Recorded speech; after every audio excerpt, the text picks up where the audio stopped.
Êtes-vous du genre pour qui l'affaire est ketchup? Donc, bonjour, ici François Deschamps pour une autre capsule, le conseil du coach. Aujourd'hui, je m'attarde sur une expression qui est très populaire au Québec. Expression qui signifie, d'une certaine façon, que tout va bien, que tout baigne dans l'huile. Une autre expression québécoise. Concrètement, qu'est-ce que veut dire cette expression-là? Comment la décortiquer à l'intérieur de votre modèle d'affaires, de votre mindset au niveau de l'opération de votre business? Je vous dirais que l'affaire à ketchup relève l'importance de l'adaptabilité, de pouvoir s'adapter rapidement face aux situations, aux événements qui se produisent. Et comme vous le savez, il y en a beaucoup dans votre rôle de leader en entreprise. Donc, cette capacité que vous pouvez développer afin de pivoter rapidement sur les situations, les événements qui vous arrivent au fil de votre quotidien. Un autre élément qui est important, c'est développer et maintenir une attitude mentale positive. Pas nécessairement avoir des lunettes roses, mais de dégager du positivisme dans vos relations, dans votre humeur, dans votre état d'être, afin d'influencer de façon positive et constructive les membres de votre équipe, de votre organisation, les partenaires, les clients.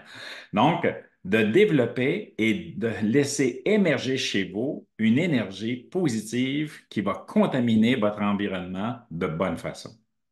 La persévérance et la résilience est un autre élément qui est hyper important.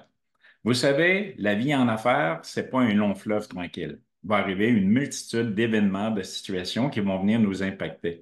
Donc, de faire preuve de persévérance et d'avoir la capacité, lorsque nous rencontrons des échecs, lorsque nous rencontrons des épreuves, de faire preuve de résilience et de savoir quand lâcher prise pour passer à autre chose. Donc, faire la distinction entre les deux, c'est vraiment un élément important pour demeurer dans l'affaire et ketchup. Les communications ouvertes. Soyez clairs, soyez transparents dans vos relations, dans vos communications avec les gens qui vous entourent, avec vos équipes.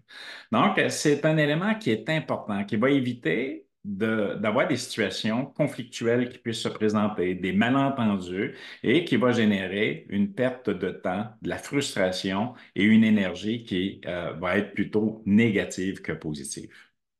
L'alignement avec vos valeurs est un autre élément important. Vos valeurs, ce sont vos racines. Ce sont les racines de votre entreprise.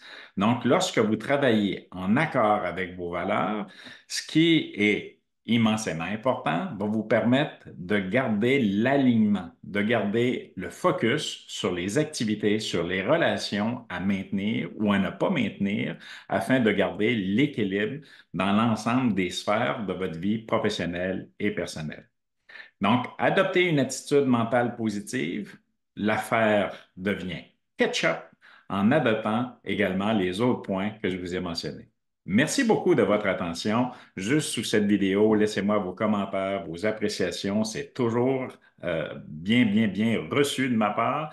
Également, je vous invite à vous abonner si ce n'est déjà fait à mes différents réseaux sociaux et aussi à mon podcast sur lequel je reçois des invités qui viennent vous partager des compétences, des astuces et des stratégies. Donc, le podcast, ceci n'est pas du coaching.